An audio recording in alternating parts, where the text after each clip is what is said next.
ഏറ്റവും സുന്ദരമായ ഒരു 6 നഗരങ്ങൾ അത് പരിചയപ്പെടുത്തട്ടെ. ഒന്നാമത്തെ ഇന്റർലോക്കിംഗ് ടൗൺ. ഇത് സ്വിറ്റ്സർലാൻഡിലാണ്. ബ്യൂട്ടിഫുൾ ആയിട്ടുള്ള സീനറി, യുങ് ഫ്രോയിലുള്ള നല്ല ശാന്തമായ തടാകങ്ങൾ.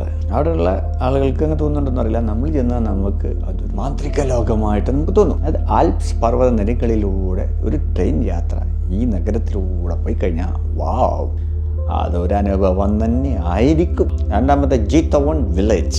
ഇത് നെതർലാൻഡ്സിലാണ്. ഇത് ഒരു തടി കൊണ്ടുണ്ടാക്കിയ ഒരു ബോട്ടിൽ അവിടെയുള്ള ഗ്രാമങ്ങളിലൂടെയുള്ള ഒരു യാത്ര. അത് നമ്മൾ ആലീസ് ഇൻ വണ്ടർലാൻഡ് എന്ന് പറഞ്ഞില്ലേ, ആ അത്ഭുത ലോകത്തിലൂടെ പോകുന്ന പോലെ തോന്നും. അവിടെയുള്ള ശാന്തതയും ഒരു സമാധാനവും എല്ലാം ഇങ്ങനെ ഓരോന്നും കൃത്യമായ രീതിയിൽ ബ്ലെൻഡഡ് ആയിട്ട് ചേരുമ്പടി ചേർത്ത പോലത്തെ സ്ഥലം. ഈ സ്ഥലത്ത് നിന്ന് കഴിഞ്ഞാൽ ലോകത്തുള്ള എല്ലാ പ്രശ്നങ്ങളും മറക്കും. അടുത്തത് ഗോറിങ് ടൗൺ. ഇത് തുർക്കിയിലാണ്. ഇവിടെ നിറച്ചും ഹോട്ട് എയർ ബലൂൺസിലുള്ള യാത്രയാണ്. അത് ഒറ്റക്കല്ല, സൂര്യനോടൊപ്പം അങ്ങ് പൊങ്ങുക. അവിടെ നിന്ന് ഒറ്റ നോട്ടം താഴേക്ക് നോക്കിയാൽ തന്നെ ഈ ടർക്കി മൊത്തം നമ്മുടെ ഉള്ളിലേക്ക് അങ്ങ് കയറുന്ന പോലെ തോന്നും. അത് മൊത്തം ചരിത്രാതീതമായി പ്രധാനപ്പെട്ടതാണല്ലോ ടർക്കി. ഈ ചരിത്രം ഇറങ്ങുന്ന താഴെയുള്ള കെട്ടിടങ്ങളും പ്രദേശങ്ങളൊക്കെ ചരിത്രത്തിലേക്ക് നമ്മൾ അങ്ങ് ഊളിയിട്ട പോലെ ആയിപ്പോകും.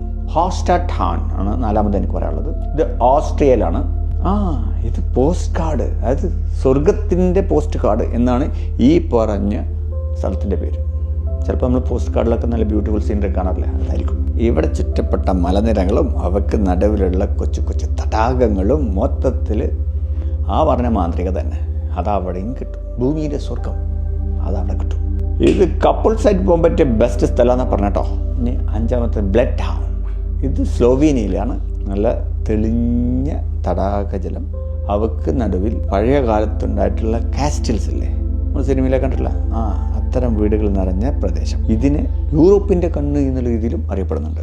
ഇവിടുത്തെ ആ ഒരു പ്രകൃതി രമണീയതയും ചരിത്രപരമായിട്ടുള്ള പ്രാധാന്യവും ജനങ്ങൾ ഇവിടെ വന്നാൽ പിന്നെ അങ്ങ് വിട്ടുപോകില്ല എന്ന് പറഞ്ഞു. ആറാമത്തത് ഹേമു വില്ലേജ്. ഇത് ഷിങ്ചിയാങ് ചൈന, അവിടെയാണെന്നുള്ളത്. അത് ദൈവത്തിൻ്റെ പ്രൈവറ്റ് റിസർവ് ആണെന്നാണ് പറഞ്ഞത്. അവിടെ വേറെ ആർക്കും ചെല്ലാൻ പറ്റില്ലെന്ന് തോന്നുന്നു. ഇവിടെ ഒഴുകിക്കൊണ്ടിരിക്കുന്ന നദീജലവും അവക്ക് മേലെയുള്ള പാലങ്ങളും ദൈവം ചില ആളുകൾക്ക് അവിടെ പോകാൻ ചാൻസ് കൊടുക്കുന്നുണ്ടെന്ന് അർത്ഥം. മരം കൊണ്ടുണ്ടാക്കിയ വീടുകൾ, അവയിൽ നിന്ന് ഉയരുന്ന പുകച്ചുരുളുകൾ, ഇത് ശരിക്കും സ്വർഗം എന്നാണ് പറഞ്ഞത്. മൊത്തത്തിൽ ഇതിലിപ്പോൾ എവിടേക്കാണ് നിങ്ങൾക്ക് പോകാൻ താല്പര്യം?